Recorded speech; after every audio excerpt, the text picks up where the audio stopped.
cantidad de aplicaciones que tenemos nosotros con las imágenes en neurocirugía y la importancia que tienen en nuestra práctica diaria. Bueno, pues voy a hablarles un poquito de radiografía, de TAC, de PET, de resonancia y voy a mostrarles como casos clínicos y las aplicaciones en cirugía como tal de las imágenes que nosotros vamos utilizando caso a caso.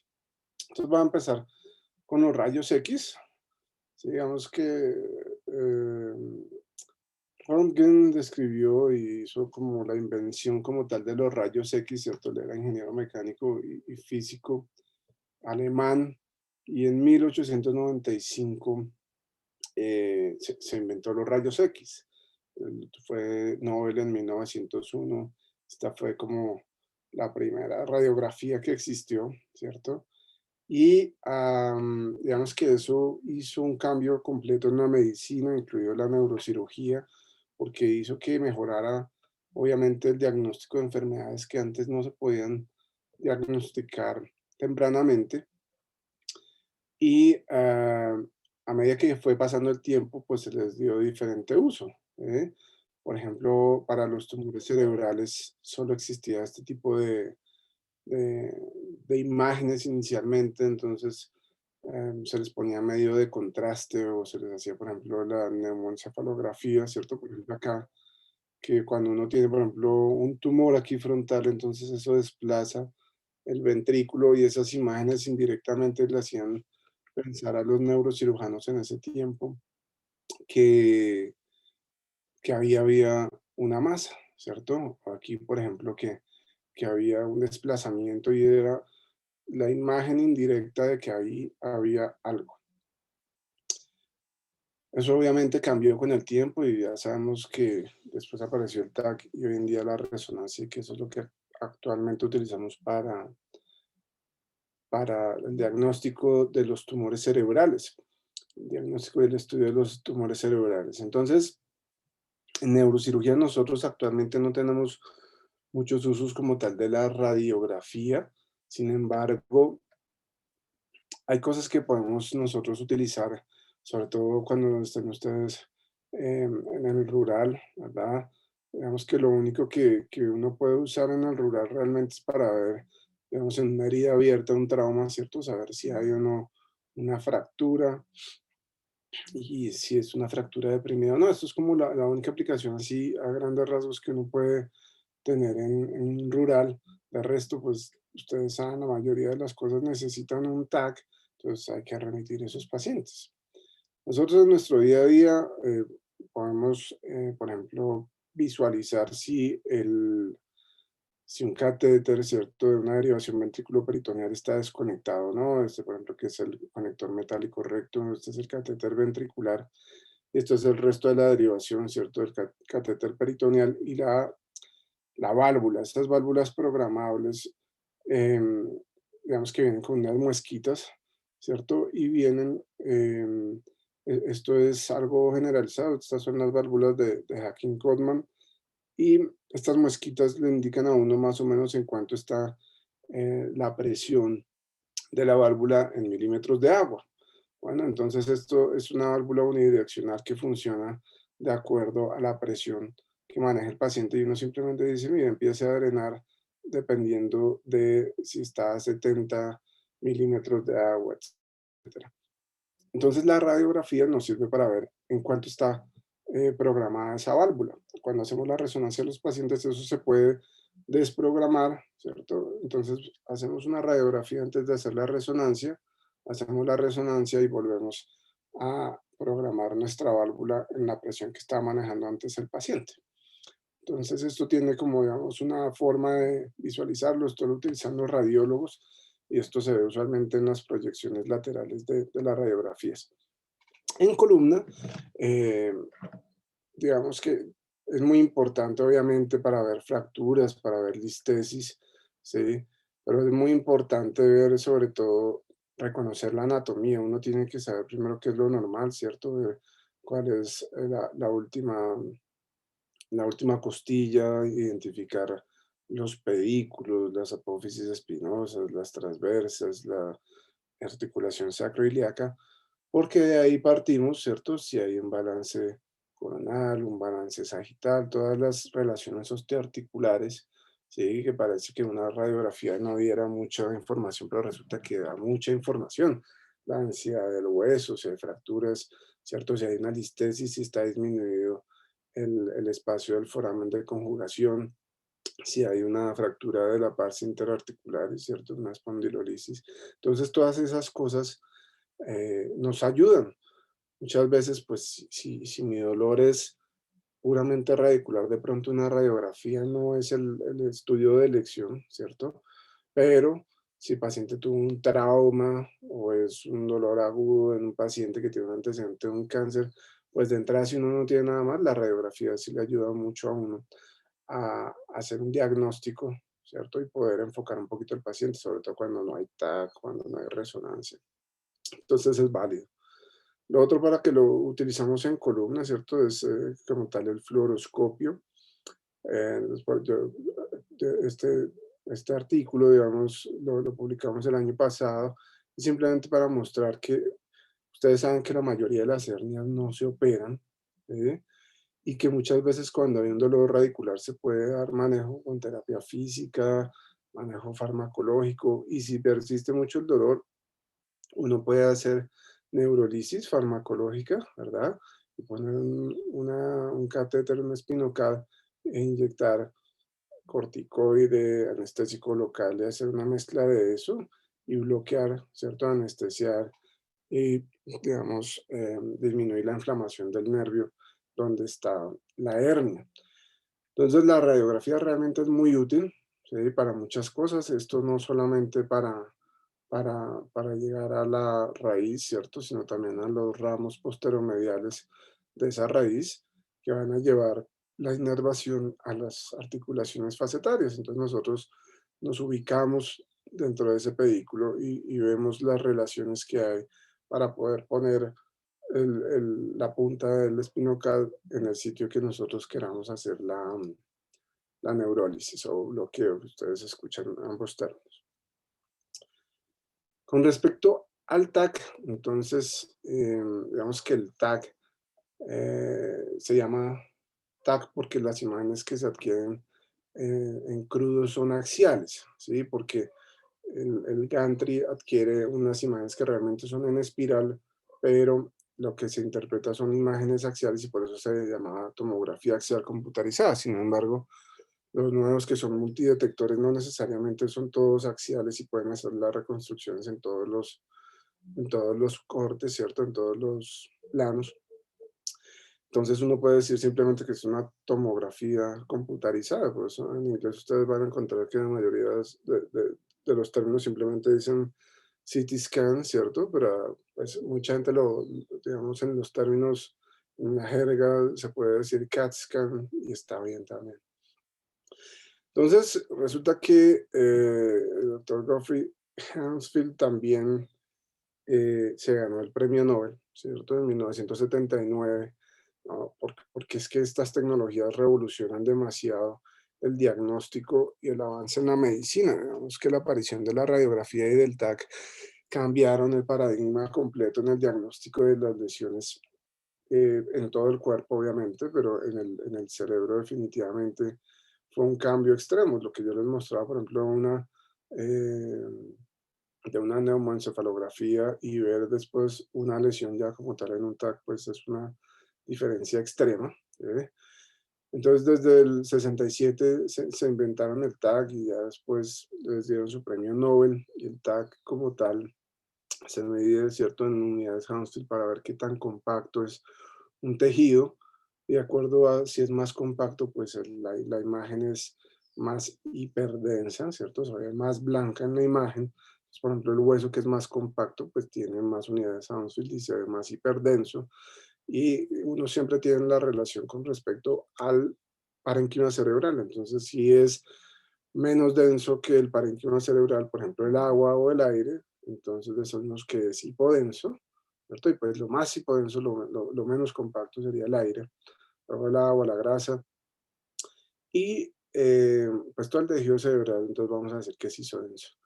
Pero la sangre, por ejemplo, la sangre cuando es aguda, ¿cierto? Que se forman como coágulos, esa sangre es muy compacta, diferente a la sangre que se va poniendo crónica. Ahorita vamos a ver que se pone hipodensa, ¿cierto? Se va volviendo más líquida. Por eso la cirugía de un hematoma subdural agudo es diferente a la de un hematoma subdural crónico.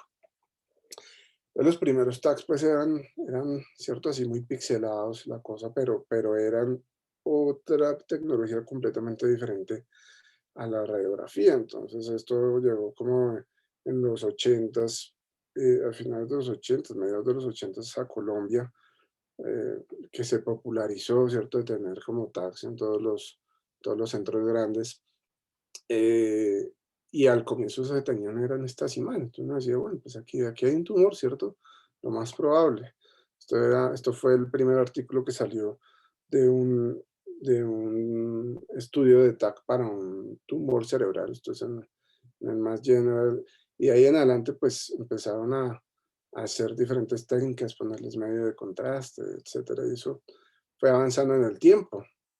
Hoy en día, pues tenemos esos tomógrafos multidetectores de 64 canales, lo que a ustedes se les ocurra. Yo digamos que pues nosotros no entramos mucho en eso. Nosotros tenemos que aprender a defendernos con el TAC básico que hay en cualquier lugar, ¿cierto? Que la mayoría pues tiene cortes axiales. Entonces hay muchos sitios donde ustedes van que solo hay cortes axiales y ustedes tienen que saber interpretar los cortes axiales únicamente.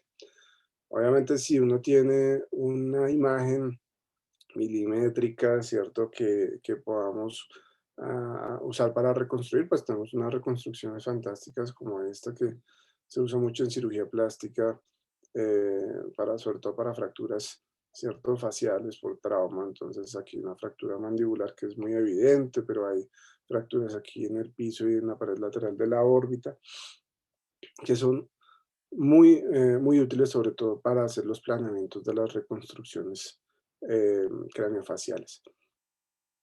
Entonces, como les decía, pues en el trauma, el TAC es algo que es rápido, ¿cierto? 5 minutos, relativamente eh, económico y que nos ayuda a definir las cosas grandes. Habíamos hablado que se ve el líquido, ¿cierto? Entonces puedo ver hidrocefalia.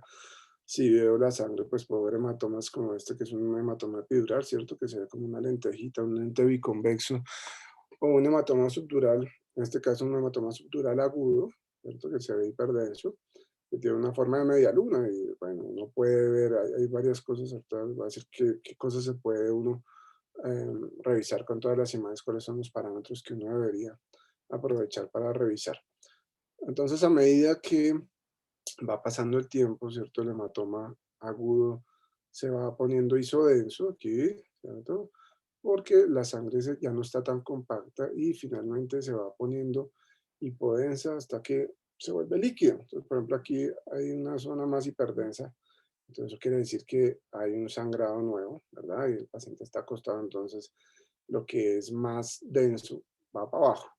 Entonces aquí esto es un nivel líquido líquido, un efecto hematocrito que simplemente nos dice que hay un sangrado nuevo en ese hematoma subdural crónico. Entonces uno puede ver aquí, por ejemplo, que hay una masa, ¿cierto? Un efecto de masa, perdón, es una colección de sangre hiperdensa, hemisférica del lado izquierdo con forma de una media luna que tiene un efecto de masa, desvía la línea media.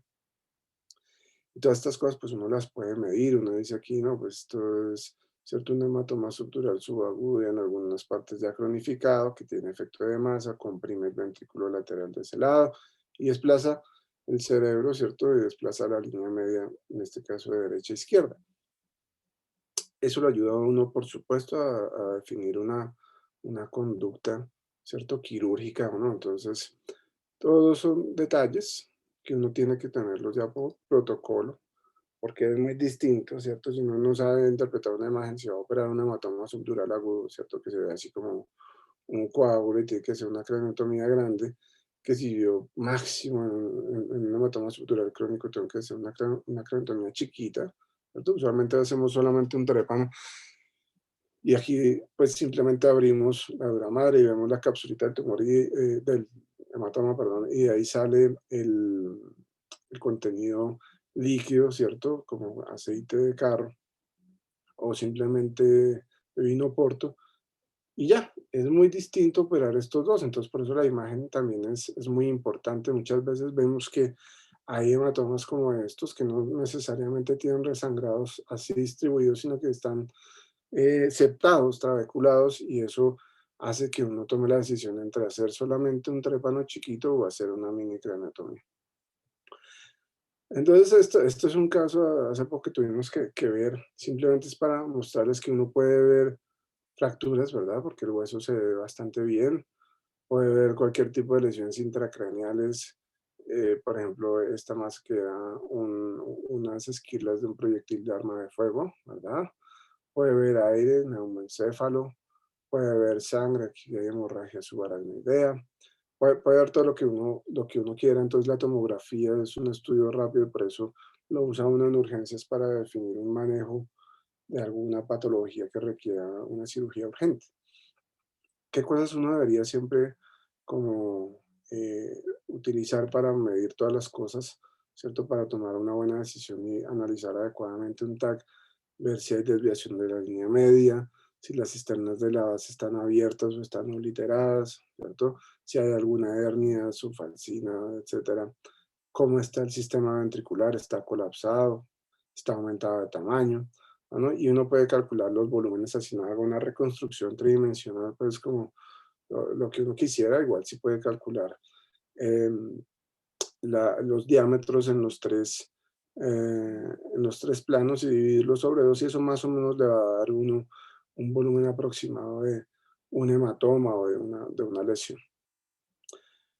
Entonces, miren, por ejemplo, esto de un paciente que operamos hace poco, esto es un hematoma subdural agudo, ¿verdad? Hemisférico del lado derecho, que tiene un efecto de masa que desvía la línea media de derecha a izquierda, tiene comprimido aquí el ventrículo de este lado, ¿cierto? Del lado derecho, y tiene mucho edema cerebral, ¿cierto? Que está muy oscuro comparado con el otro lado. Entonces, este paciente decimos llevarlo a una craniotomía descompresiva de ese lado y miren, va regresando, ¿cierto? La línea media, el cerebro se expande y sale por esa craniotomía, y las cisternas que estaban aquí obliteradas pues se vuelven a abrir. Este no es el mejor corte para ver eso, pero digamos que es algo que nosotros tenemos que hablar rápido, para tomar una conducta rápida.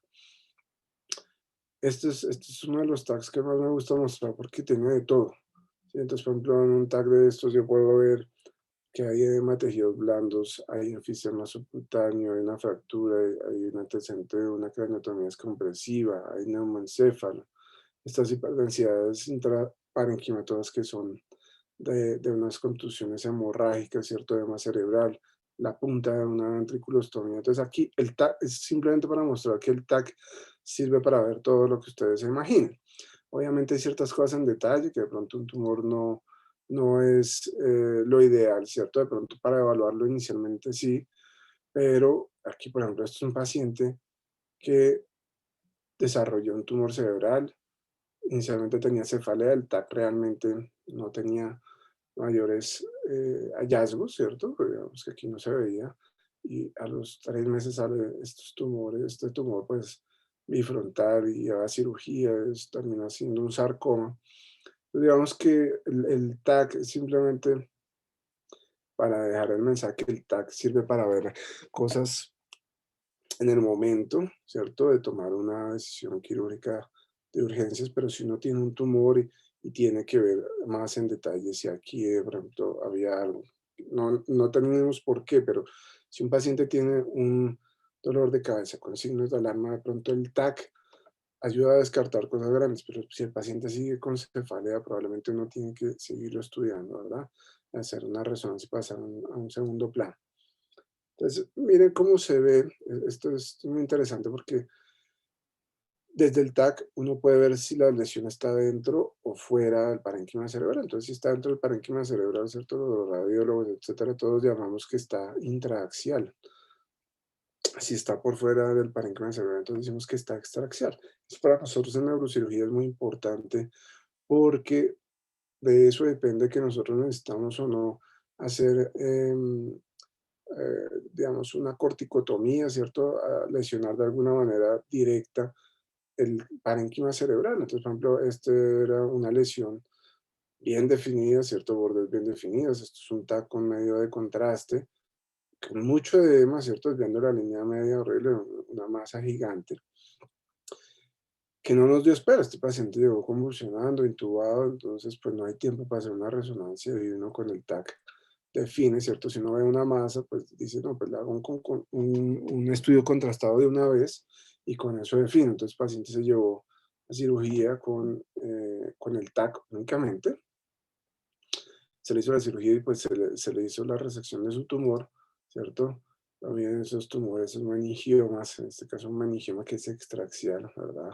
Tiene una implantación dural, que está por fuera del parénquima cerebral, pero mira eso como sangra, porque la dura madre tiene todos los vasitos meningios que son muy vascularizados, por ahí viene todo eso, entonces los meningiomas son muy vascularizados, tiene un tumor grandote, pero me miden como sangra, son esas cirugías, entonces uno con las IMANs también puede ya ir preparado a qué es lo que va a encontrarse en la cirugía. Uno puede ver todo tipo de hemorragias, digamos que el TAC es muy sensible y muy específico para ver sangrados, sí, la resonancia probablemente, eh, digamos, es muy buena, sobre todo la susceptibilidad magnética y todos los gradientes seco ayudan mucho para ver la sangre, ¿cierto? Pero puede confundirse con una calcificación. Entonces, digamos que el TAC sí le muestra a uno la hemorragia y uno puede mirar las unidades Hounsfield y decir, bueno, eso tiene 60 unidades Hounsfield. Lo más probable es que eso es un sangrado, ¿cierto? De diferentes localizaciones. Puede ser, por ejemplo, una cisura de silvio interhemisférica en los surcos, entonces yo digo que es una hemorragia subaracnoidea, o si tengo dentro del parénquima cerebral, pues digo que es una hemorragia intraparenquimatosa, ¿verdad? Y si está dentro de los ventrículos, pues es una hemorragia intraventricular. Entonces el TAC me ayuda a ver todo esto, ¿sí? Me ayuda a definir, de pronto este paciente necesita hacer una ventriculostomía externa y este paciente tengo que hacerle un angiotac y este otro paciente también tengo que hacerle un angiotac, de pronto si se deteriora tengo que drenarle el hematoma y no necesito que esté abierto el resonador, nada. Esto me ayuda a tomar decisiones rápidas. Entonces, digamos que al poner el contraste, ¿cierto? Nosotros podemos hacer la reconstrucción de los vasos y hacer una angiografía por TAC. Es un TAC con medio de contraste al cual le puedo hacer también una reconstrucción tridimensional. Entonces, por ejemplo, esto es un signo que se llama el spot sign, ¿cierto? El signo del punto que escribió un neurólogo, neuroradiólogo, es profesor mío y que lo quiero mucho, que está en Mass General, es el doctor Javier Romero, que hizo allá de hecho hizo neurología allá en la Fundación Santa Fe y se dieron cuenta, el equipo del doctor Romero, que cuando hay una hemorragia intraparenquimatosa y uno hace un angiotac, hay un punto que puede aparecer donde hay una extravasación del medio de contraste dentro de ese sangrado. Eso hace pensar que ese hematoma probablemente vaya a seguir creciendo y de pronto ese es el que toca operar porque se va a deteriorar en una hora, en 2 horas, etcétera. Entonces este signo es predictivo de ese crecimiento de ese sangrado. Hay muchos usos, ¿cierto? Esto es una publicación que hice cuando estuve allá con él, y es básicamente para decirles que el TAC sirve, obviamente, para hacer el diagnóstico, por ejemplo, de un aneurisma, pero sirve también para caracterizarlo y decir, oiga, el aneurisma es multilobulado, ¿cierto? Es gigante, tiene cuello, no tiene cuello, y no es necesario hacer una panangiografía para eso. El angiotac, digamos, es muy bueno y si es multidetector, ¿cierto? Es suficiente para hacer una reconstrucción casi igual de buena que es la de una panangiografía. El angiotac no solamente sirve para ver los vasos, para aneurismas o malformaciones, sirve para muchas otras cosas. Nosotros hace un tiempo también publicamos esto del uso del angiotac para el diagnóstico confirmatorio, ¿cierto? Que no sea invasivo en los pacientes donde no hay una claridad, ¿verdad?, sobre el diagnóstico de una muerte cerebral. Usualmente el que se usa es una gamografía de perfusión cerebral, que son estas imágenes que se ven aquí abajo, y es que no hay metabolismo, ¿cierto? Del cerebro, entonces es como si fuera un cráneo hueco, o sea, aquí como negro, ¿cierto? Que si nosotros hacemos un angiotac, lo que vamos a ver es que no hay irrigación del cerebro, entonces parecen como amputados todos los vasos cerebrales, ¿cierto? Las vertebrales y las carótidas, aquí lo único que está llenando son las ramas de la carótida externa. Entonces, digamos que la angiotac es muy útil, es rápido, bueno, y no es un estudio costoso. Por ejemplo, una gamografía de perfusión cerebral pues necesita que haya cierto de disponibilidad, un médico nuclear, los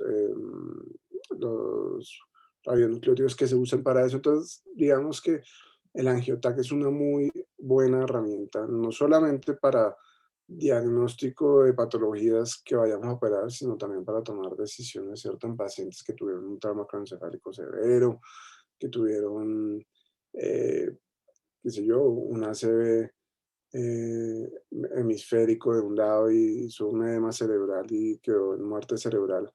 Entonces, esto también ayuda mucho a tomar conductas médicas en neurocirugía que no necesariamente son quirúrgicas. Entonces, el angiotac, obviamente para los aneurismas, ¿cierto?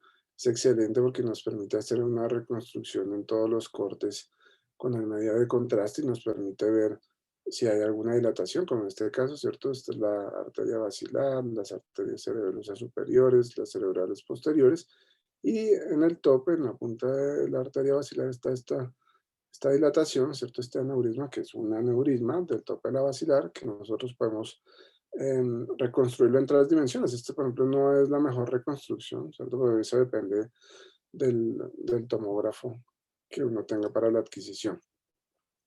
Pues, por ejemplo, eso le ayuda a uno para ver cómo es la anatomía de esos vasos, ¿cierto? Entonces, esta es la arteria basilar en cirugía, esto es una vista endoscópica de toda la anatomía vascular, y vamos viendo con el microdoppler, ¿cierto? De acuerdo a ese angiotac, dónde tenemos que hacer las mediciones para ver dónde podemos movilizar, dónde podemos no movilizar y dónde tenemos riesgo de que el clip no quede bien puesto y queden unas perforantes comprometidas, ¿cierto? Que el abordaje no nos dé para llegar hasta el domo, puede ser el cuello del aneurisma. Entonces, el angiotac, digamos que nosotros en neurocirugía para lo que más lo usamos es para la cirugía de aneurismas cerebrales. Sin embargo, digamos que el gol estándar para los aneurismas es la panangiografía. Bueno, eso se complementa en términos generales. Digamos que la panangiografía le permite a uno ver en más detalle no solamente las arterias principales, sino también sus ramas corticales. De pronto las perforantes no se alcanzan a ver, pero sí por lo menos uno puede caracterizar muy bien, eh, digamos, la forma, sobre todo, ¿cierto? El volumen de los aneurismas. Pues este es un aneurisma gigante, le hace a uno aquí una oclusión y mira a ver si llena por otros lados. Eso, digamos, nos ayuda no solamente para ver el tumor, sino para decidir si a eso se le hace manejo endovascular, si se le va a hacer cirugía, ¿cierto? A este, como no llenaba, no había una buena forma tampoco de hacerle un bypass, se decidió llevar a manejo endovascular y se le hizo una embolización de todo eso, pero eso quedó como si fuera un tumor. Entonces, digamos que eso desafortunadamente no es lo que uno quisiera, pero en esta paciente no había otra opción, ¿cierto? Porque desafortunadamente si uno tiene una masa llena de COEs, pues va a ser como si fuera un tumor y puede convulsionar y va a quedar siempre con esa masa ahí. Esto lo publicamos porque no es usual uno hacer esta embolización de unos aneurismas tan gigantes, ¿cierto? Esto es con un stent que se le puso adicional, porque genera un efecto de masa, pero bueno, hay casos donde toca. Entonces, ¿qué pasa? Por ejemplo, llega uno, ¿cierto? Le llega un paciente, tiene una crisis convulsiva, o sea, esta hemorragia aquí intraparenquimatosa, siempre cuando hay lesiones, digamos, periventriculares o en el lóbulo temporal o hacia la cisura de Silvio, uno siempre hace un estudio, por lo menos un angiotac. En este caso le hicimos un angiotac y después una panangiografía y había un aneurisma, una bifurcación de la arteria cerebral media al lado derecho, ¿cierto? Así es como se ve, esto es muy bonito porque los angiógrafos permiten hacer, cuando son biplanares, usualmente permiten hacer estas reconstrucciones en 3 dimensiones y eso permite ver muy bien cuáles son las relaciones de las ramas distales al aneurisma, si tiene un cuello, si no tiene un cuello, ¿sí? Que eso depende también cuál es la estrategia que uno va a hacer en cirugía. Entonces, ese paciente, por ejemplo, se le hizo su abordaje terional y se le hizo, ese paciente como había sangrado, miren, tienen aquí unos residuos de la sangre, no, había sido un sangrado no tan agudo, ¿sí? Entonces ya se ve como estos restos de hemosiderina, así como amarillitos, y se le pusieron 2 clips a este paciente. Hay algo clave de imágenes, y ahí vamos repasando, ya vamos entonces radiografía, TAC, angioTAC, en estos pacientes, aprovechando que estamos hablando de aneurismas, la hemorragia subaracnoidea puede producir vasoespasmo. Entonces, digamos que en la unidad de cuidado intensivo, eso depende de la disponibilidad, del entrenamiento, de si lo hace un radiólogo, el intensivista, el neurocirujano. Pero la idea de estos pacientes para hacerle seguimiento, sobre todo en los primeros días después del sangrado o de cirugía o de manejo endovascular, es hacerles un seguimiento con un Doppler transcraniano para estar seguros de que por la manipulación de la cirugía o por el sangrado mismo no hagan vasoespasmo y después hagan una isquemia cerebral tardía y queden con una secuela neurológica grave o se puedan morir por el mismo vasoespasmo. Entonces, digamos que hay unas ventanas, llamamos nosotros, ¿cierto? A través de la órbita, por el techo de la órbita o a través del sifón carotidio, eh, digamos, para poder verla a través de la arteria oftámica, ¿verdad? Y hacer mediciones por delante y por detrás de las arterias. Uno quisiera ver todas las del polígono de Willis. Entonces, así es como se colocan, digamos, los transductores, ¿cierto? Es como un Doppler cualquiera, o solo que se cuadra los megahertz, etcétera, para que a través de esa ventana se puedan interpretar todas estas variables. No voy a entrar en detalle de esto, pero basado en estas características del flujo, determina uno, ¿cierto? Si hay o no hay un vasoespasmo porque esté aumentando ese flujo y sea diferente al que maneja usualmente el paciente o comparando un lado contra el otro. Y cuando uno está sospechando que está haciendo un vasoespasmo, antes de que el paciente tenga una clínica como tal del vasoespasmo, entonces el paciente se puede llevar otra vez a una panangiografía y ver, miren cómo deberían ser los vasos, ¿cierto? Y aquí están disminuidos de calibre, o sea que tiene ya un vasoespasmo radiológico. Y en ese caso, dependiendo de cuáles son los vasos que están comprometidos, se le puede hacer una angioplastia para tratar de abrir esos vasos, sea con medicamentos o sea mecánicamente. Otra indicación, digamos, de hacer una panangiografía es las malformaciones arteriovenosas. Así que digamos que hay muchas patologías vasculares, no me voy a meter en eso porque es muy extenso. Pero, por ejemplo, esta lesión, ¿cierto? En el T2 se ven muy bien los vasitos, bueno, se ven los vacíos de flujo. Entonces, esta era una malformación arteriovenosa con unido acá un aneurisma venoso. Y aquí está como representado, ¿cierto? Esto vendría siendo la, la cisura de Rolando, ¿cierto? La cisura central, y aquí está el giro precentral, el giro postcentral, entonces está en toda el área central, en el lóbulo central, llamamos nosotros. O sea que tiene alto riesgo de quedar con alguna secuela motora. Los pacientes le hicieron entonces su panangiografía, tiene miren que estos vasos son anormales, están aumentados de tamaño para lo que deberían estar ya en esa posición. Digamos que la bifurcación de la cerebral anterior tardíamente está mucho más tardía de lo que debería ser. Esto debería haberse eh, bifurcado mucho, mucho más antes, pero la panangiografía nos dice por dónde se está alimentando esa malformación, ¿cierto? Y por dónde va saliendo también su drenaje. Y de acuerdo a eso uno dice, tengo que poner unos clips en tal y tal lado, ¿cierto? hacer primero esto, exponer primero lo uno, lo otro, para que no se vaya a romper la malformación y pueda hacer una adecuada cirugía. Entonces, miren cómo se ve esto. Esto no se debe ver así, están todos esos vasos quitados y, de hecho, el cerebro se ve un poco, de hecho, matizado.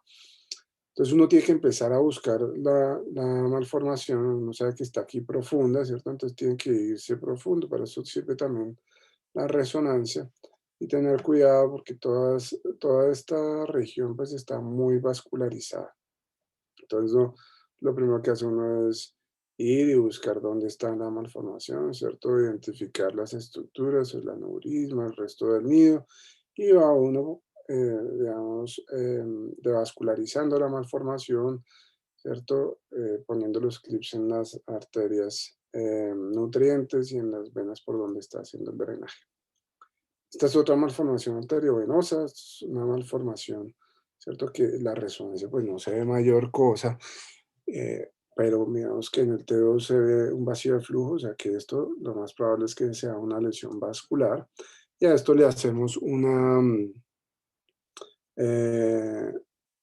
hacemos una panangiografía, y en esta panangiografía vemos que hay un llenado de la arteria posterior inferior del cerebelo, ¿cierto? La pica, y que hay un nido, un pequeño aneurisma venoso, y que esto va drenando aquí por una vena vermiana.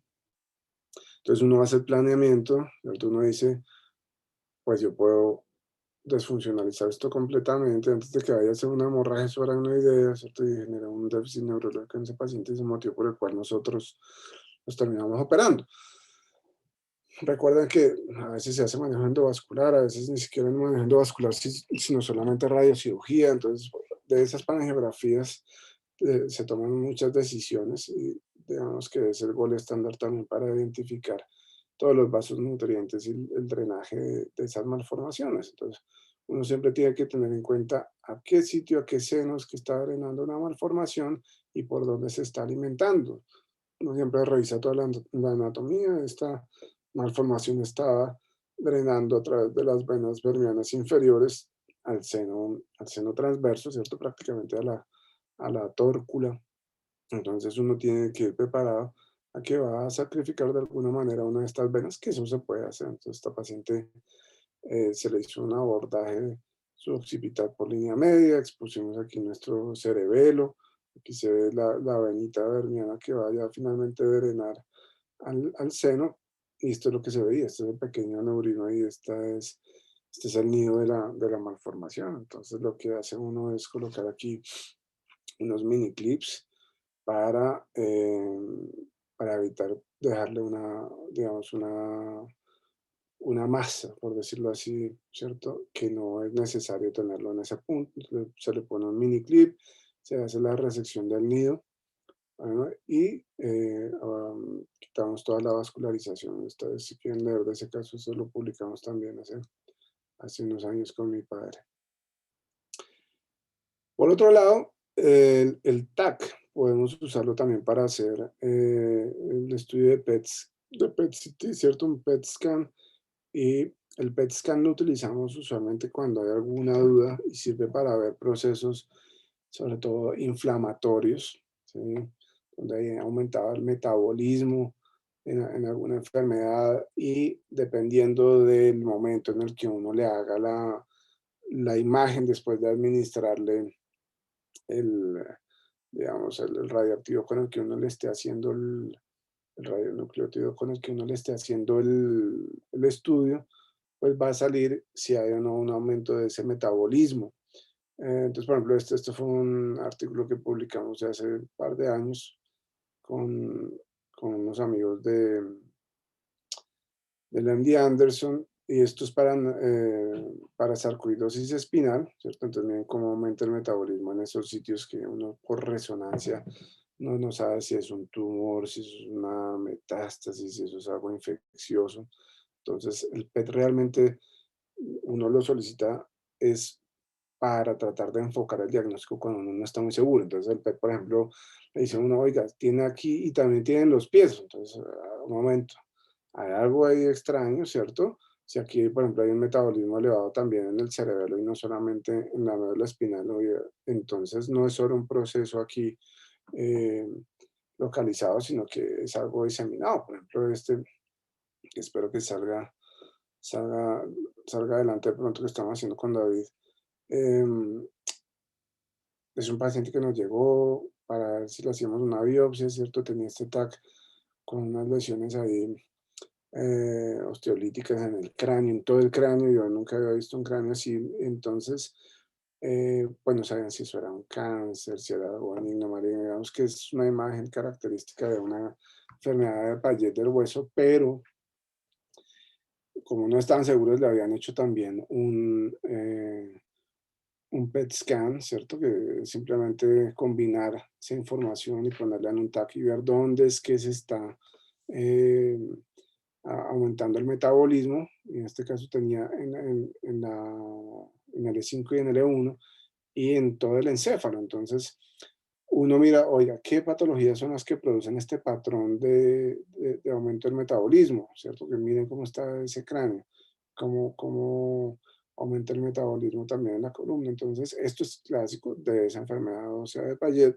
Sin embargo, el paciente tenía antecedentes de familiares con cáncer, etcétera, etcétera. Finalmente decidimos hacerle la biopsia y salió que tenía una enfermedad ósea de Payet. Entonces, bueno, ya para hablar un poquito de resonancia, no me quiero extender mucho. Vamos a mostrar unos casitos nada más, porque ya vamos a la hora prácticamente.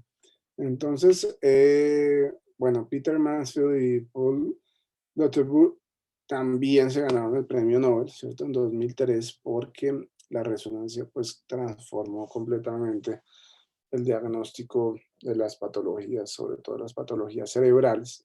Obviamente la primera resonancia pues tenía una resolución que no era muy bonita, pero la física, eso lo estamos revisando los lunes con los residentes, la física y las matemáticas y todo lo que hay detrás de una imagen de estas es muy complejo. Entonces, para llegar a una imagen de estas hay muchas cosas por detrás y esto es finalmente lo que uno ve. Entonces la resonancia, pues, a diferencia de una tomografía, uno ve mucho más nítido todas las estructuras, sobre todo los tejidos blandos, y el hueso no es tan claro. Eso no voy a entrar en detalle porque sí, porque no. Pero nos permite ver muy bien las lesiones que son dentro del cráneo, ¿sí? Del cerebro. Entonces, por ejemplo, un tumor se ve mucho mejor que en un TAC. Inclusive este tumor que no es el tumor eh, más fácil digamos, de caracterizar, sin embargo, uno puede ver dónde es que se ve hipointenso o hiperintenso, perdón. Y sobre todo, dependiendo de la secuencia que uno esté utilizando, pues ve una información diferente. Entonces, por ejemplo, el T1, sí, que el líquido se ve negro, la sustancia gris se ve negra, la sustancia blanca se ve blanca. Digamos que nos permite ver muy bien la anatomía, porque está organizada, ¿cierto? Gris, gris, blanco, blanco, líquido negro. Entonces es muy fácil de ver todas las estructuras desde el punto de vista anatómico, pero por ejemplo, para ver bien los bordes, ¿cierto?, de este tumor o el edema, etcétera, todo lo que compromete la sustancia blanca, pues se ve mucho mejor en un T2. Y si yo hago la atenuación del líquido y lo convierto en un flare, pues esto va a ver mucho más evidente. Si yo no estoy seguro y quiero ver si esto es agresivo o no es agresivo, entonces yo le pongo medio de contraste para ver si eso digamos, por ejemplo, si es un glioma, ¿cierto? Que esto es un glioma, esta es la imagen clásica de un glioma. Si tiene medio de contraste que ya se está extravasando,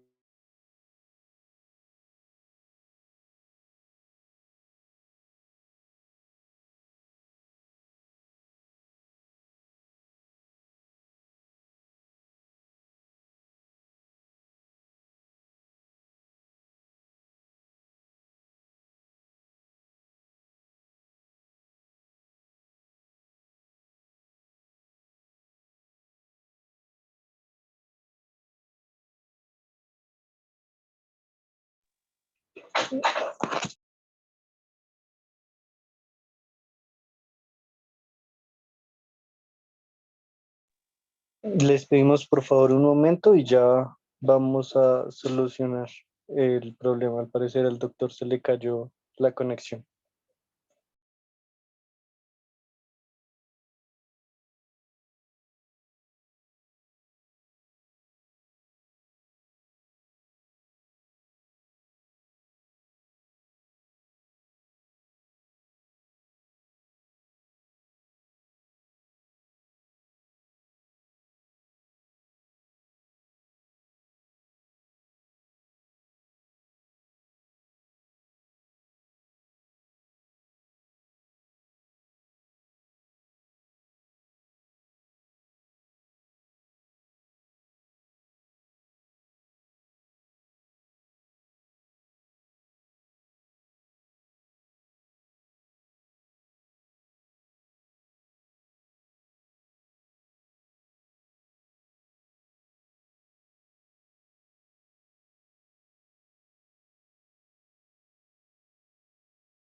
Mientras tanto, si alguien tiene alguna pregunta, puede ir dejándola en el chat para que ahorita se las pasemos al doctor Ordóñez y pueda responderlas al final.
Hola, ¿cómo están? Qué pena que estoy teniendo problemas técnicos, pero todas las preguntas que tengan me las pueden ir haciendo mientras estaba aprendiendo. Qué pena que se fuera los 2 segunditos y se alcanzó a apagar mi computadora. Entonces estoy abriendo mi presentación. No sé si tengan preguntas, qué pena que mientras termino de conectarme otra vez.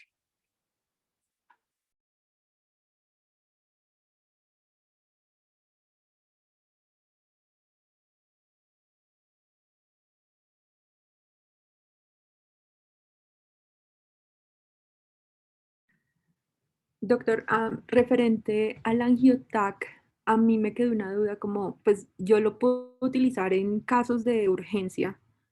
Am, ¿Hay alguna, pues si se puede utilizar en caso de urgencia, me imagino que no hay algún método de preparación ni nada, pero en caso de que no sea una urgencia, ¿el paciente se prepararía como para algo quirúrgico también? Bueno, esa es una muy buena pregunta. Digamos que lo que digamos, siempre hacemos, ¿cierto? Es pensando que si nosotros estamos pensando que el paciente es algo quirúrgico, ese paciente debe hacérsele todo, función renal, hemograma, tiempos de coagulación, ¿verdad? Obviamente, si no es en un escenario de una urgencia, pues hay que esperar la función renal por el riesgo de hacer una falla renal por el medio de contraste, ¿cierto? O de empeorarla. Eso es como lo único que debe tener en cuenta, pero si es una urgencia vital, pues uno lo hace y lo compensa después y le hace nefroprotección o después, pues, digamos, lo compensa con líquido, ¿cierto? De alguna manera para que no haga un daño renal por el medio de contraste. Pero siempre que nosotros estamos pensando que es algo quirúrgico, ¿cierto? Si es una hemorragia donde yo estoy pensando que es por un aneurisma, todos esos pacientes que van para la angiotac igualmente tienen que procesarle de tiempos de coagulación, hemograma, etcétera, etcétera, etcétera. Listo, doctor, muchas gracias. Sí, que pena con ustedes que está aprendiendo, porque preciso cuando estaba aprendiendo se volvió a ir la luz, entonces bueno, ya está aprendiendo el computador, entonces mientras reacciona descompleto. Ya no nos falta casi nada de esta charla, pero si tienen más preguntas aprovechamos por aquí y se las respondo.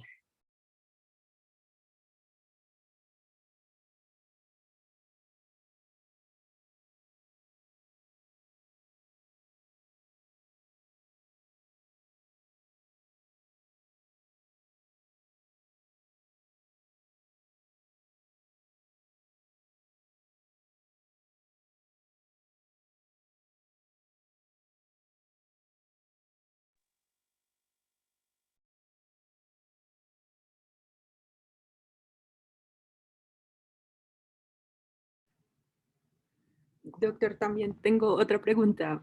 Pues esto Sí, me parece muy loco, pero es algo como, por ejemplo, llega un paciente estoy en Arauca y tengo un TAC. Llega un paciente con una hemorragia subdural o un epidural. am, y la única forma de trasladarlo, digamos que sea por, pues, terrestre, 8 o 10 horas, algo así. ¿Hay algo que nosotros podamos hacer? Por ejemplo, ¿es posible hacer una ventriculostomía o algo, uno como médico general? ¿O uno lo manda y lo remite esperando a que llegue? Y que y ojalá. desafortunadamente la única forma de que lo haga tiene que hacerlo un neurocirujano. Realmente no hay ninguna otra forma. Lo que yo siempre les recomiendo, independiente de la patología que tengan, lo ideal es que el paciente esté bien oxigenado, ¿cierto? Que no esté hipotenso, es como lo más importante, llámese trauma, enfermedad vascular. Entonces, lo primero que ustedes tienen que hacer es estabilizar a ese paciente porque de todo el manejo prehospitalario o prequirúrgico es lo que más puede afectar la mortalidad en esos pacientes. Digamos que eso sería como lo más importante. Si ustedes es un paciente que tiene un trauma craneoencefálico, pues pueden hacer en las guías de trauma craneoencefálico colombianas, como tal están am, todas las guías para saber cómo preparar la solución salina hipertónica y de acuerdo a eso poderla administrar mientras puedan ustedes conseguir un neurocirujano cercano ¿cierto? Porque muchas veces no lo hay. Yo lo que haría, espera un segundo.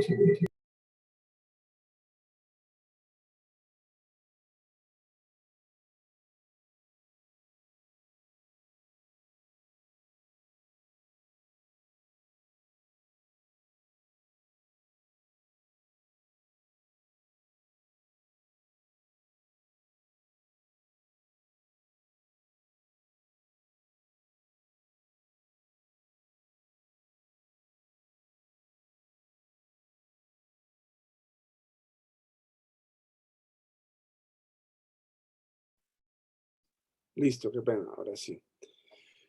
Entonces, sí, digamos que lo que ustedes sí pueden hacer es aprovechar y poner al paciente solución a salina hipertónica para tratar de bajar un poco la presión intracraniana de forma transitoria mientras consigan un hospital donde haya neurocirugía. Bueno, eso es como lo único que yo les recomiendo, porque pues hacer una ventriculostomía, cualquier cosa así, es como difícil. De pronto hace 30 años se podía, pero hoy todo eso está regulado desde el punto de vista médico-legal. Entonces la recomendación es nada, ya es ese paciente tan pronto como pueda. Bueno, intúbelo si tienen que intubarlo, lo mantienen y se lo llevan. Bueno, está aquí abriendo ahora la presentación, denme un segundito.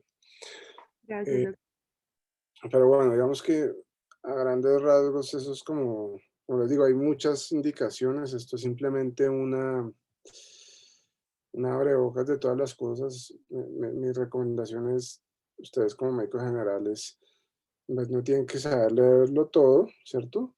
Pero por lo menos tienen que aprender a reconocer las cosas grandes eh, en un TAC, las cosas grandes en una radiografía que no se les puede pasar, ¿cierto? Porque, bueno, eso primero da pena y segundo porque puede representar un problema médico legal para ustedes.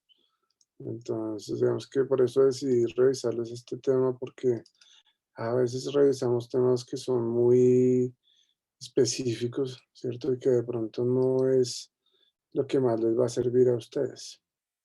Por eso me parece a mí que muchas veces estos temas, ¿cierto? Donde uno sabe para qué sirve cada una de las cosas que estamos pidiendo, porque dice, les llega el paciente de ustedes y tiene TAC, angio, TAC, resonancia, y cogen ustedes por eso la resonancia y de pronto en la resonancia no sale lo que estábamos buscando, ¿cierto? Es que no, que me dijeron que yo tenía un aneurisma y uno lee la resonancia y en la resonancia no sale el aneurisma, ¿cierto? Porque no es el estudio para el, para ver el aneurisma. Entonces, digamos que eso es importante para qué sirve cada uno de estos estudios, para qué los usamos en neurocirugía. Y ese es el motivo principal por el cual decidí escoger este tema para ustedes. Está abriendo, al fin está abriendo esto, discúlpenme. Solo nos faltan los casos que vamos a ver de resonancia. Y acabamos, qué pena que me he pasado en este momento 3 minutos. Ya voy a haber acabado.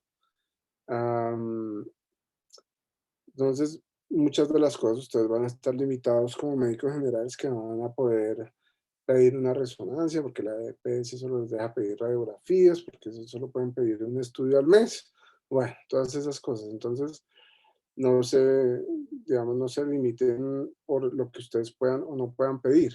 Simplemente enfoquen al paciente, ¿cierto? Por eso es tan importante. Esto es simplemente una ayuda para un diagnóstico, pero yo siempre le digo, por eso a veces a los recientes estamos operando el lado que es, ¿verdad? Porque el técnico de radiología puede equivocarse y puede invertir la imagen.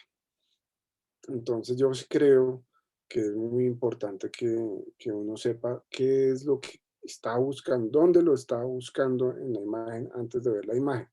Sí, si el paciente está con un trauma craneoencefálico y está hemiparético de derecho y tiene la, digamos, la pupila dilatada hacia el lado, pues uno dice, oiga, probablemente tiene un hematoma en tal lado o por lo menos tiene algo de ese lado.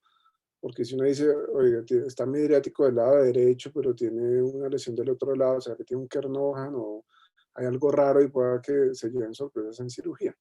Entonces siempre es muy importante que independiente de que tengan o no tengan la posibilidad, por ejemplo, en consulta externa de hacer un estudio, ¿sí? Si ustedes creen que ese paciente está paraparético o sí, está haciendo un síndrome de compresión medular porque tiene un antecedente de un cáncer de próstata, pues no se queden con que el paciente de pronto sí, de pronto no, pues, mándenlo remítanlo al neurocirujano o si no pueden remitirlo ni siquiera, entonces ponen una nota que debe ir por urgencias porque está perdiendo la fuerza de los miembros inferiores. Sí, eso es lo que uno debería, eso es lo correcto si uno no tiene las herramientas para poder hacerlo, ¿sí? Para poder pedir el estudio, lo que ustedes necesiten.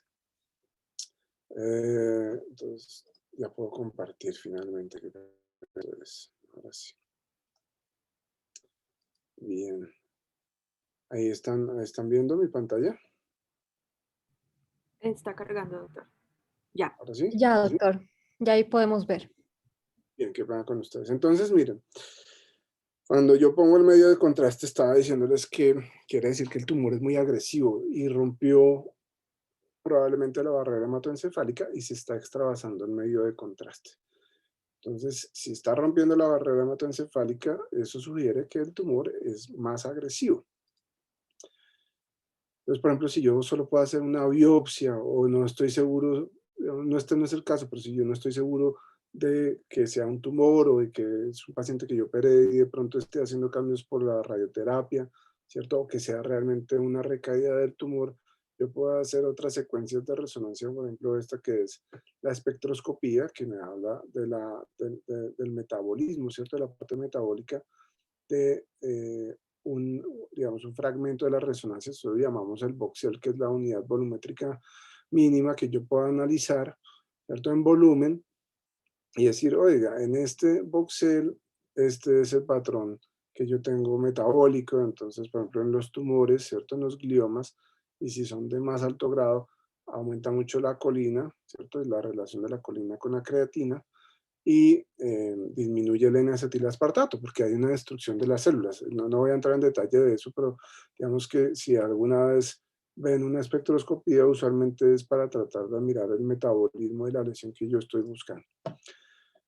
Uno puede hacer muchas cosas, puede hacer la resonancia funcional, ¿cierto? La resonancia funcional es para ver cómo es el consumo de oxígeno, que indirectamente me está hablando de cómo es el metabolismo en esa parte de la corteza cerebral, que, digamos, me va a dar una información de acuerdo a lo que yo esté estimulando. Si yo le digo al paciente, abre y cierre la mano, abre y cierre la mano, y yo le hago la secuencia para ver la resonancia funcional, ¿cierto? Que es el VOLT, no voy a entrar en detalles tampoco, me va a mostrar estadísticamente que probablemente esa área que aquí en este caso se ve naranja, va a ser el área motora de la mano, porque yo estuve, digamos, moviendo la mano y esa fue el área del cerebro que más tuvo consumo de oxígeno y por ende estaba teniendo un mayor metabolismo en ese punto. Entonces, lo que yo hago de esa resonancia funcional es ver, oiga, cómo es la relación de las áreas, ¿cierto?, que se están activando con respecto al tumor. Yo quiero ver esa relación porque de acuerdo a eso yo voy a estimular esa parte del cerebro, ¿cierto? Voy a tener más cuidado y entonces yo digo, listo, yo voy a entrar al tumor, pero la parte que más tengo que tener cuidado no está atrás, sino está adelante. Lo mismo ocurre con la tractografía, ¿cierto? Son imágenes muy bonitas. Entonces, esto se adquiere, ya habíamos hablado la vez pasada de las imágenes por sensor de difusión, que uno tenía estos mapas de colores de anisotropía fraccional. Este es el mismo tumor que estábamos viendo ahorita. Entonces, uno tiene un tumor y está viendo cuál es la relación con la vía motora y de acuerdo a eso uno define dónde voy a estimular, hasta dónde voy a entrar a resecar ese tumor para que ese paciente no salga con una secuela neurológica, digamos, posoperatoria. Eso es variable, las imágenes las podemos poner en el navegador y todo el cuento, pero las imágenes están estáticas, el cerebro, ¿cierto? Es dinámico y cuando hace uno la craniotomía, el cerebro se puede desplazar, hacer brain shift, y la información que yo tenía preoperatoria y fusionada en el navegador no es tan confiable como uno quisiera. Entonces uno tiene que calcular y pues es tan importante la estimulación cerebral en cirugía para que verifiquemos lo que se ha desplazado, ¿cierto? por lo menos sabemos cuáles son más o menos nuestros límites y por dónde tenemos que estimular, qué podemos resecar y qué cosas no podemos resecar. Y lo que nosotros queremos es esto, preservar esos tractos, ¿cierto? Esas vías que son elocuentes. La tractografía es bellísima, ¿cierto? Y es simplemente una disección de ese cerebro del paciente que yo no puedo disecarlo. Entonces, la forma de observar, la única forma de observar todas esas fibras de la sustancia blanca en sus pacientes es haciendo una reconstrucción de su tractografía, ¿cierto? Que es como hacer una disección cuando yo estoy haciendo la disección en los especímenes cadavéricos. Entonces, cada paciente es muy distinto. Está la vía motora en 10 pacientes con 10 tumores en 10 sitios distintos, ¿cierto? De 10 volúmenes distintos, y las relaciones de ese tracto corticoespinal pues son diferentes para cada caso. Este paciente, por ejemplo, tenía 2 tumores y en uno se iba para atrás y otro se iba para adelante. Por eso es tan importante hacer la tractografía, porque nosotros sabemos nuestra anatomía en un paciente normal, en una persona, en un sujeto normal, pero en un paciente donde hay un tumor, pues la anatomía está distorsionada. Yo no puedo decir, no, es que como yo sé que por ahí va. No, eso es tener el ego elevado, ¿cierto? Y no aceptar que la anatomía puede estar distorsionada, que probablemente haya un cambio y que yo tengo que ajustarme al paciente, no al paciente a lo que yo sé de mi anatomía. Entonces, por ejemplo, para los pacientes con tumores en áreas elocuentes, entonces yo hago mi incisión, hago mi craniotomía, hago el mapeo de mis áreas elocuentes, en este caso las áreas motoras, ¿cierto? Esto es lo que yo planeo, esto es lo que yo hago mi incisión, esto es el planeamiento que yo hago toda la neuronavegación, pongo todos los electrodos, etcétera, para ver la respuesta motora cuando estoy estimulando.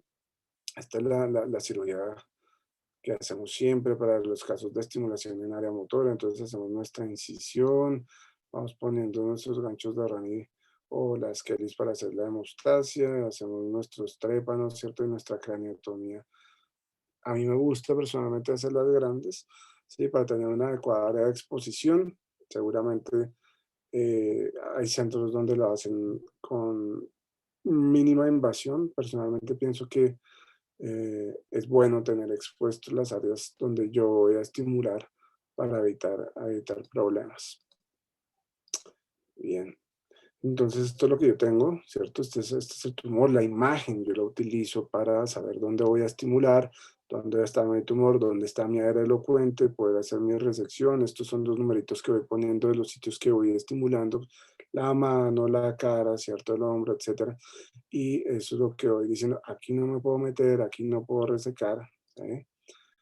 Y yo puedo inclusive comparar la resonancia antes y después de y ver los tractos antes y después de la resección, ver cuánto le saqué yo a ese paciente. Cada vez las imágenes son mucho más avanzadas, son más bonitas, son más objetivas de lo que yo puedo medir, de lo que no puedo medir, compararlo con lo que yo estimulé, con lo que encontré en cirugía, ¿cierto? Esta es la resonancia postoperatoria. Mira, aquí se ve la craniotomía y aquí está lo que vendría siendo, digamos, el área del edema, el área del tumor como tal, del volumen del tumor.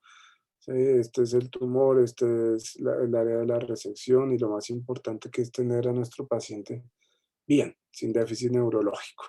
Ya este es nuestro último caso, un paciente que operamos hace poco, paciente complicado porque tenía una epilepsia refractaria, inclusive a pesar después de la resección del tumor. Entonces, miren, uno tiene este tumor, ¿cierto? Y uno ve la imagen y lo que les decía, si es intraaxial, es el motivo por el cual nosotros usamos muchas veces la navegación, porque si es intraaxial, me pasa esto. Entro, hago mi craniotomía, abro la dura madre y no sé dónde está el tumor realmente, a ciencia cierta, pues yo veo cerebro, ¿cierto? Veo vasos, pero yo no tengo ni idea dónde está realmente. Entonces uno verifica con la neuronavegación dónde está nuestro tumor, este es el sitio de la resección. A veces tenemos la posibilidad, o si uno no está seguro o quiere confirmar, puede hacer también imágenes de ultrasonido intraoperatorias, ¿cierto? Entonces uno tiene aquí el tumor y aquí tiene resección parcial y aquí ya no hay tumor. Y esta es la resonancia. Entonces este era nuestro tumor, ¿cierto? Estos son los residuos de los hemostáticos y el paciente pues no tiene déficit neurológico. Sin embargo, hay pacientes que no mejoran su epilepsia con la resección y eso es muy importante. Y este paciente desafortunadamente no ha mejorado todavía su epilepsia en este manejo médico.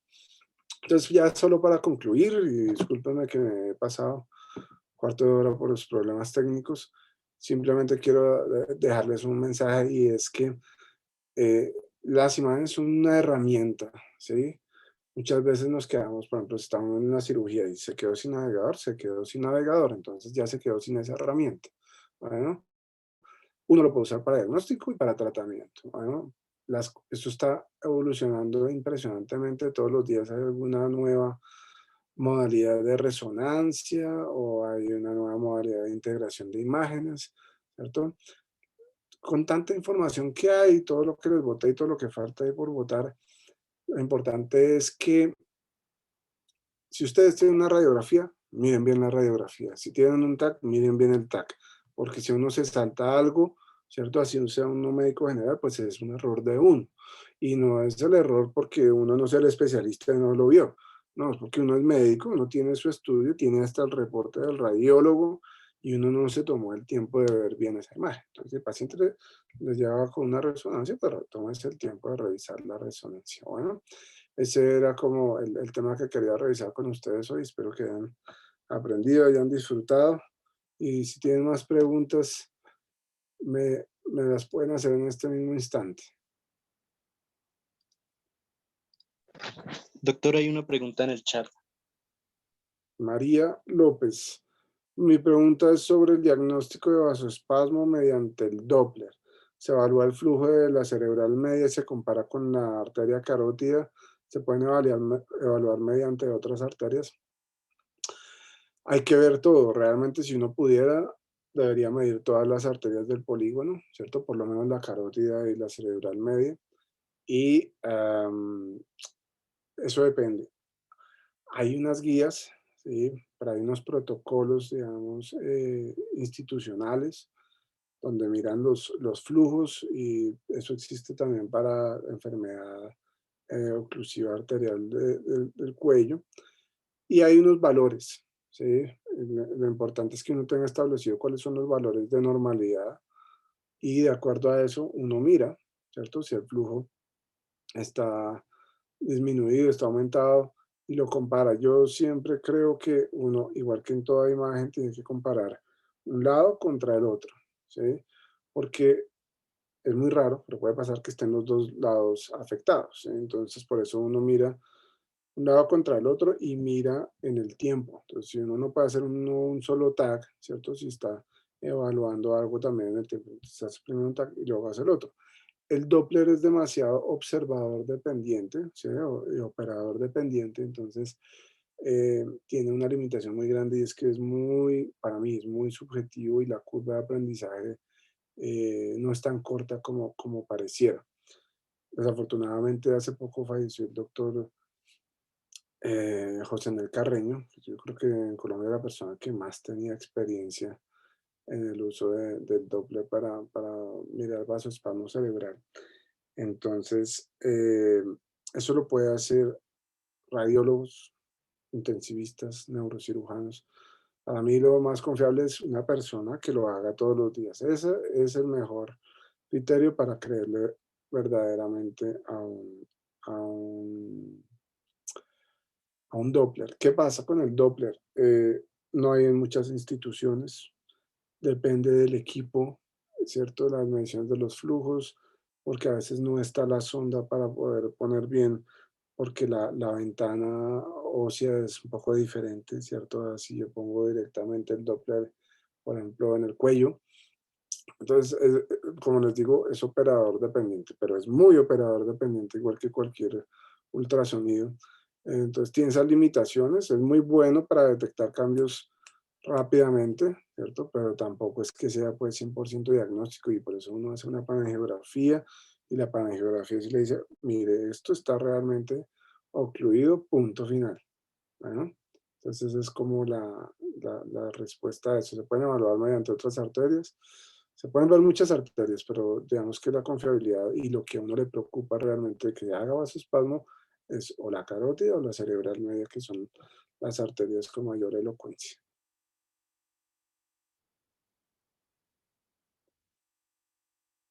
No sé si alguien tenga más preguntas. No sé, doctor, parece que no. Entonces, pues no me queda más que agradecerle por acompañarnos el día de hoy. De verdad que fue una charla muy interesante y esperamos contar con usted nuevamente No en sé, otro espacio. gracias por la invitación y que tengan una feliz tarde. Bueno, cuídense mucho. Gracias, doctor. Muchas gracias, doctor Ordóñez, que esté muy bien. Muchísimas gracias a todos. Muchísimas gracias, doctor Ordóñez. De verdad, excelente. A ustedes, gracias por la invitación. Para nosotros es un honor siempre. Gracias, yo también feliz de que pueda compartir con ustedes. Chao, chao, que tengan buena tarde. Igualmente. Hasta luego, doctor.